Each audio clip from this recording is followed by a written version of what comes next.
জীবনে একটা বড় পরিবর্তন আনার জন্য ভিতরে যাওয়াটা প্রয়োজন, গভীরে যাওয়াটা প্রয়োজন, এটা জানাটা প্রয়োজন যে সমস্যাটা কোথায় হচ্ছে। দেখো, উপর উপর থেকে জেনে কোনো লাভ হবে না। প্রথমত, তুমি যদি এটা মনে করো যে তোমার জীবনে এখনো তুমি কিছুই অর্জন করতে পারোনি, তুমি যদি মনে করো যে তোমার স্বপ্ন, তোমার লক্ষ্য, তোমার উদ্দেশ্যগুলো এখনো পর্যন্ত অপূর্ণতায় রয়ে গেছে, তখন সর্বপ্রথম চিন্তা ভাবনা মাথায় এটা আসা উচিত যে সমস্ত কিছুকে ছেড়ে এটার উপরে কাজ করতে হবে।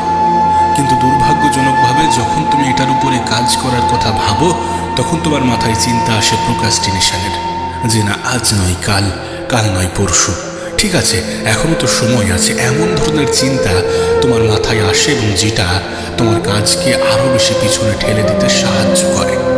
এমনটা হয় কেন জানো? তার কারণ তুমি তোমার জীবনের লক্ষ্য উদ্দেশ্য পূরণ করাটাকে একটা অপশন হিসাবে দেখো। তুমি যদি এটা মনে করো যে এটাই আমার জীবনের মেন উদ্দেশ্য, তাহলে তুমি এটাকে গুরুত্ব দিতে। কিন্তু তুমি মনে করো বা আমরা মনে করি যে এখনো তো সময় আছে, এত তাড়াতাড়ি করে কি হবে, কি লাভ, করে নেবো, এখনো তো অনেক সময় আছে। এ পৃথিবীর 99% মানুষ এটাই করছে। সস্তা জিনিসগুলোকে নিজের সামনে রেখে দিয়েছে আর মূল্যবান জিনিসগুলোকে ইগনোর করে চলেছে। আসলে কি বলতো, আমরা স্বপ্ন দেখছি, লক্ষ্য আছে, একটা নির্দিষ্ট টার্গেটও সেট করে ফেলেছি এবং সেগুলোর উপরে কাজও করছি, কিন্তু সেগুলোকে আমরা সাইডে সরিয়ে রেখেছি। মানে আমাদের কাছে আমাদের প্রথম প্রায়োরিটি আমাদের স্বপ্ন নয়, আমাদের কাছে আমাদের প্রথম প্রায়োরিটি আমাদের লক্ষ্য নয়, আমাদের জীবনের উদ্দেশ্য নয়। আমরা প্রত্যেকেই কিন্তু জানি যে আমাদের জীবনে সমস্যা আছে, কিছু অপূর্ণতা আছে, কিছু করার প্রয়োজনীয়তা আছে, তারপরেও আমরা কিছুই করছি না। আসলে আমরা যেমনভাবে জীবন কাটাচ্ছি এটা কিন্তু নর্মাল নয়। আমরা কিন্তু ভিতর থেকে অনেক বেশি দুঃখ পাই, আমরা কিন্তু ভিতর থেকে অনেক বেশি মন খারাপ করি। কিন্তু যেহেতু আমাদের আশেপাশের মানুষগুলো ঠিক এমনটাই করছে, আমাদের আশেপাশের বেশিরভাগ মানুষ ঠিক এটাই ফলো করছে, তাই আমরা এটাকে নর্মাল মনে করি। আমাদের জীবন অতিক্রম তো হচ্ছে, জীবন পার তো হচ্ছে, কিন্তু দুঃখের সহিত। আমি জানি আমার এই কথাগুলো অনেকের কাছে তিক্ত মনে হতে পারে, কিন্তু এটাই তো বাস্তব, এটাই তো সত্য। নিজেকে প্রশ্ন করে দেখো তো। কিন্তু এগুলোর কথা ভেবে যেন হতাশ হয়ে পড়ো না, বরং এই সমস্ত নেগেটিভিটিকে অ্যাজ আ ফিউল হিসাবে ইউজ করো। আমরা সৌন্দর্যের প্রতি আকৃষ্ট হই এবং সুন্দর জিনিসগুলোকে আমরা আমাদের জীবনে আনতে চাই এবং এনেও ফেলি, কিন্তু দিন শেষে সেই সৌন্দর্যের যে কতটা সাইড এফেক্ট আছে সেগুলো আমাদের দৃষ্টিগোচর হয় না, কারণ সেটা অনেক ভিতরে লুকিয়ে থাকে। শুরুতেই তোমাকে বলেছিলাম যে কোনো জিনিসকে জানতে হলে তার ভিতর থেকে জানাটা প্রয়োজন। বাস্তবে কোনো জিনিসের যতটা বেনিফিট আছে ততটা ক্ষতিকারক দিকও থাকতে পারে, বা তার থেকেও ক্ষতিকারক দিকও থাকতে পারে। তুমি যেটাকে নিজের জীবনের অংশ বানাচ্ছ, যদি সেটা তোমার জন্য ক্ষতিকারক হয় তাহলে সেটাকে সাইডে রাখো। তুমি যেটাকে নিজের জীবনের অংশ বানাচ্ছ, যদি সেটা তোমার সময় নষ্টের সব থেকে বড় কারণ হয় তাহলে সেটাকে একটু সাইডে রাখো।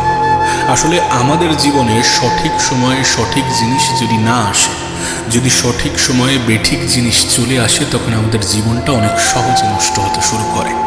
প্রত্যেকটা জিনিসের একটা নির্দিষ্ট সময় আছে, আর সময়ের আগে যদি সেই জিনিসটা তোমার জীবনে এসে থাকে তাহলে সেটা হয়তোবা তোমার জন্য অনেক বেশি ক্ষতিকর। তুমি যে জিনিসের প্রতি আকর্ষিত হও, যে জিনিসটা তোমার কাছে খুব সুন্দর মনে হয়, প্রকৃত অর্থে সেটা অতটা সুন্দর নয়। তার একটা কুৎসিত দিকও আছে, তার একটা খারাপ দিকও আছে, যেটা তোমার জীবন ধ্বংসের কারণও হতে পারে। তাই বলছি, আমরা সৌন্দর্যের প্রতি আকর্ষিত হই, এটা আমাদের নেচার, কিন্তু একটু সাবধান, একটু গভীরে যাওয়ার চেষ্টা করো, একটু ক্ষতিকারক দিকগুলো বোঝার চেষ্টা করো। তুমি জানো, এ পৃথিবীতে বেশিরভাগ মানুষ এখন ডিস্ট্র্যাক্টেড। হ্যাঁ, বেশিরভাগ মানুষই ডিস্ট্র্যাক্টেড, লক্ষ্যভ্রষ্ট, উদ্দেশ্যভ্রষ্ট। যাদের জীবনে কোনো উদ্দেশ্য নেই, যাদের জীবনে কোনো লক্ষ্য নেই, যারা এমনিতেই জীবনটাকে অতিবাহিত করছে, কোনোভাবে জীবনটাকে কাটিয়ে নিচ্ছে, এই ধরনের মানুষগুলো দুঃখে আছে। কিন্তু কি বলতো, এটা তোমার জন্য একটা বেনিফিট। প্রতিযোগিতার এই পৃথিবীতে যখন বেশিরভাগ মানুষ ডিস্ট্র্যাক্টেড, তখন তোমার কাছে একটা সুযোগ আসে, একটা অপরচুনিটি আসে। তোমারও যে ডিস্ট্র্যাকশনগুলো অ্যাট্রাক্টিভ মনে হচ্ছে, যে ডিস্ট্র্যাকশনগুলো তোমাকে আকর্ষিত করছে, তোমাকে নিজের দিকে টানার চেষ্টা করছে, বা তুমি যার দ্বারা আকর্ষিত হচ্ছ, সেই সমস্ত জিনিসের ক্ষতিকারক জিনিসগুলো তখনই তোমার সামনে আসবে যখন তুমি সেটার মধ্যে ডুবে যাবে। এবং আমাদের একটা খুব বাজে অভ্যাস আছে যে আমরা দেরিতে অনুভব করি। যখন অনুভব হয় তখন হয়তো বা সুযোগ থাকে না, যখন অনুভব হয় তখন হয়তোবা কিছু করার মতো অবশিষ্ট থাকে না। এখন তুমি আমাকে প্রশ্ন করতে পারো, তাহলে এটা থেকে বাঁচার উপায় কি? কি এমন পদ্ধতি আছে, কি এমন মাধ্যম আছে যেটার দ্বারা এটা থেকে আমি নিজেকে প্রোটেক্ট করতে পারবো, নিজেকে বাঁচাতে পারবো? দেখো, মূলত 3টি উপায় বা পদ্ধতি আছে যেটার দ্বারা তুমি ডিস্ট্র্যাকশন থেকে বাঁচতে পারো। প্রথম বিষয়টি হচ্ছে যোদ্ধার মতো চিন্তা ভাবনা, ওয়ারিয়র মেন্টালিটি। একটা ভিড় কি করে? প্রেডিক্টেবল জিনিস করে, যেটা সবাই করছে সেটাই করার চেষ্টা করে, যেটাতে ফায়দা আছে, সবাই দেখছে ফায়দা আছে, সেটাই করার চেষ্টা করে। কিন্তু কোনো একজন ব্যক্তি যার মধ্যে যোদ্ধার মতো চিন্তাধারা আছে, যে একজন যোদ্ধার মতো চিন্তা করে, সে কিন্তু এমনটা করে না। ওয়ারিয়র মেন্টালিটির মানুষগুলো সেই সকল জিনিসগুলোই চুজ করে, সেই সকল জিনিসগুলোকেই অ্যাকসেপ্ট করে বা নিজের জীবনে আনার চেষ্টা করে যেগুলো 99% মানুষ করছে না, সেগুলোকেই সে অ্যাচিভ করার চেষ্টা করে। মানে অনেকটা মনের বিপক্ষে যাওয়ার চেষ্টা করতে হবে। মন বলছে এটা করো না, এটা করলে তোমার অনেক কষ্ট হবে, তুমি অনেক সমস্যায় পড়বে, তুমি অনেক ব্যথা পাবে, তুমি এত পরিশ্রম কেন করবে? মন তোমাকে এমনটা বোঝানোর চেষ্টা করছে, কিন্তু তুমি এই সব কিছুকে পিছনে ফেলে নিজের চিন্তা ভাবনার বদৌলতে মনের বিপক্ষে চলে গিয়েছো। যে না, যেটা করা কঠিন আমি সেটাই করব, যেটা আর 10টা মানুষ ঠিকঠাকভাবে করতে পারছে না আমি সেটাই করার চেষ্টা করে দেখব। আমি তো বলবো, আজকের দিনে তুমি যদি নিজেকে ভিড়ের অংশ মনে করো তাহলে কম্পিটিশন অনেক বেশি, আর যদি তুমি নিজেকে ভিড় থেকে আলাদা করতে পারো তাহলে কোনো কম্পিটিশন নেই। তোমার লড়াইটা তখন তোমার নিজের সাথে। তুমি দেখবে যখন তুমি একটু আলাদা কিছু করার চেষ্টা করো তখন কিছু মানুষ শাবাশি দেওয়ার পরিবর্তে তোমাকে ভয় দেখায়। আসলে প্রকৃত অর্থে যারা তোমার আশেপাশের মানুষ, যারা তোমাকে পরামর্শ দেয়, তারা বেশিরভাগ মানুষই চায় না যে তুমি একটু এগিয়ে যাও। তারা চায় যে তুমি তাদের মতো জীবন কাটাও, তুমি ওই অ্যাভারেজ জীবন কাটাও, যে না সারাদিন অলসভাবে জীবন কাটাচ্ছ, সারাদিন মোবাইল দেখছো, সারাদিন খারাপ জিনিস দ্বারা অ্যাডিক্টেড হচ্ছ, তোমার স্ক্রিন টাইম 10 ঘন্টার উপরে, তুমি সারাদিন মাস্টারমেশন, আনহেলদি জিনিস, এই সকল কিছুর দ্বারা আকৃষ্ট হচ্ছ। তোমার আশেপাশের মানুষগুলো যারা তোমাকে ভয় দেখায়, তারা এটারও ভয় পায় যে তুমি না বড় কিছু করে ফেলো। তারা চায় যে তুমি তাদের মতো জীবন কাটাও, তাদের মতো অ্যাভারেজ থাকো। আমি একটা কথা প্রায়ই বলি যে তোমার দুঃখে দুঃখ পাওয়ার মতো মানুষ থাকলেও তোমার খুশিতে খুশি হওয়া মানুষের সংখ্যা কিন্তু অনেক কম। সকলে তোমার হাসিতে হাসবে, তোমার খুশিতে খুশি হবে, বিষয়টা মোটেই এমন নয়। তাই এমনটা ভাবার চেষ্টাও করো না। তোমার হয়তো বা মনে হবে যে সব কিছু ছেড়ে দিয়ে একটা অ্যাভারেজ মানুষের মতো জীবন কাটাই, কিন্তু তুমি তো ওই একটা জিনিসের জন্যই আলাদা। ভিড়ের অংশ থেকে তুমি আলাদা তোমার চিন্তা ভাবনার কারণে। আর কিছু মানুষের কথা শুনে তুমি যদি তোমার চিন্তা ভাবনার উপরে হাতুড়ি মারতে শুরু করো, তুমি যদি নিজেই নিজের চিন্তা ভাবনাকে ধ্বংস করার কথা ভাবো, তাহলে এটা মনে রেখো যে তুমি অন্য মানুষ দ্বারা নিয়ন্ত্রিত হচ্ছ, তুমি তোমার আশেপাশের মানুষ দ্বারা নিয়ন্ত্রিত হচ্ছ। এই জেনারেশনের সব থেকে বড় প্রবলেম হচ্ছে আমরা অন্যের দ্বারা নিয়ন্ত্রিত হচ্ছি, না হলে আমরা আমাদের মোবাইল দ্বারা নিয়ন্ত্রিত হচ্ছি। তুমি একবার ভেবে দেখো, যদি 99% মানুষের থেকে নিজেকে একটু আলাদা করতে চাও, তাহলে 99% মানুষ যেগুলো করছে না বা যেগুলো করতে ভয় পাচ্ছে বা যেগুলোকে কঠিন মনে করছে এবং যেগুলোকে অ্যাভয়েড করছে, তুমি সেটাই করতে শুরু করো। যেটা সবাই করছে, যেটা ইজিলি অ্যাভেলেবেল, সেটা থেকে নিজেকে বিরত রাখার চেষ্টা করো। তোমার চিন্তাভাবনা এমন হওয়া উচিত যে আমি ভিড়ের অংশ নই। যখন তোমার কাছে কোনো জিনিস একটু কঠিন মনে হচ্ছে, তখন তোমার ভয় পাওয়ার পরিবর্তে বরং খুশি হওয়াটা প্রয়োজন। খুশি হওয়াটা জরুরি, কারণ তুমি সবার থেকে আলাদা এবং এমন কিছু করছো যেটা ইউনিক। এবং যেটা করতে তুমি ভয় পাচ্ছ সেটাই করতে শুরু করতে হবে, কারণ আরও কিছু অ্যাভারেজ চিন্তাভাবনার মানুষ তারা এটা করতে ভয় পেয়েছে। তুমি যদি সেটাকে অতিক্রম করে আরেকটা স্টেপ এগিয়ে যেতে পারো, আরেকটা স্টেপ উপরে উঠতে পারো, তাহলেই তুমি ওই ভিড়ের অংশ নও, তাহলেই তুমি আলাদা। এবং সেটা করে দেওয়া উচিত, নাকি প্রোক্রাস্টিনেট করা উচিত যে আজ নয় কাল, কাল নয় পরশু। সবাই এমনটাই করছে, এমনটাই করে। তুমি ভিড়ের অংশ নও তখন যখন তুমি সকলের মতো চিন্তা ভাবনা রাখো না, যখন তোমার চিন্তা ভাবনা হয়ে ওঠে একজন যোদ্ধার মতো। এটা জানার চেষ্টা করো, এটা বোঝার চেষ্টা করো যে একজন ওয়ারিয়র মেন্টালিটির মানুষ কি কি করে এবং কি কি করে না। যেমন চিপ স্যাটিসফ্যাকশনের দিকে একজন ওয়ারিয়র মেন্টালিটির মানুষ যায় না, সস্তা জিনিসগুলোকে নিজের জীবনে গুরুত্ব দেয় না, সস্তা জিনিসগুলোকে নিজের জীবনের অংশ বানায় না, সোশ্যাল মিডিয়া স্ক্রলিং করতে ব্যস্ত থাকে না, যেগুলোকে কঠিন মনে হয় সেগুলোর দ্বারা আকৃষ্ট হয়, নিজের জীবনের কোনো কিছুকে প্রোক্রাস্টিনেট করে না যে আজ নয় কাল, এমন চিন্তা ভাবনা রাখে না। আমি তোমাকে লিখে দিতে পারি, মানুষ যেখানে পৌঁছায় সেটা তার চিন্তা ভাবনার কারণে। তাই নিজের চিন্তা ভাবনায় পরিবর্তন আনতে হবে, এবং নিজের চিন্তা ভাবনায় পরিবর্তন আনাটা তোমার দায়িত্ব, তোমার কর্তব্য।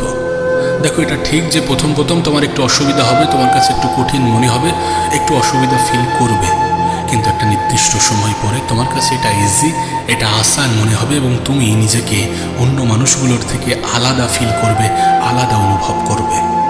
দ্বিতীয় বিষয় হচ্ছে, মেহনতে আনন্দ খোঁজার চেষ্টা করো। একবার ভেবে দেখো, তুমি পরিশ্রম করছো, তুমি হার্ডওয়ার্ক করছো, কিন্তু তাতে তুমি মজা পাচ্ছ।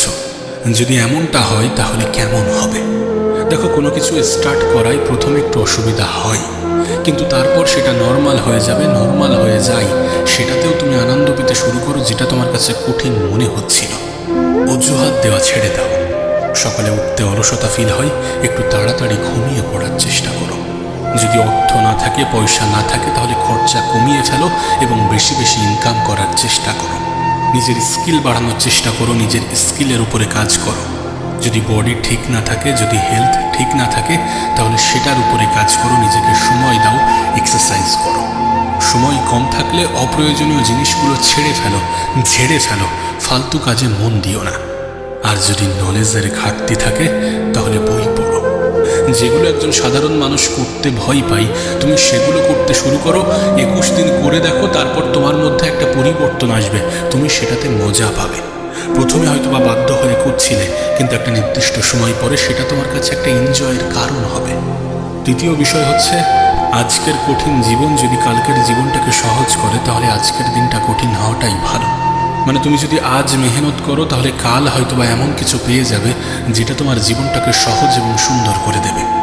দিন শেষে আমাদের এটা বুঝতে বাকি নেই যে মানুষ কতটা আমাদেরকে ভালোবাসে আর কতটা আমাদের অবস্থানকে। তাই আমি বলবো যে যদি মানুষের কাছ থেকে সম্মান, ভালোবাসা, শ্রদ্ধা পেতে চাও, তাহলে নিজের অবস্থান ঠিক করতে হবে। তুমি যত দ্রুত নিজেকে পরিবর্তন করবে, তত দ্রুত মানুষ তোমাকে ইম্পর্ট্যান্ট ফিল করবে, তত দ্রুত তুমি মানুষের কাছে গুরুত্বপূর্ণ হয়ে উঠবে। তাই নিজেকে দ্রুত পরিবর্তন করার চেষ্টা করো।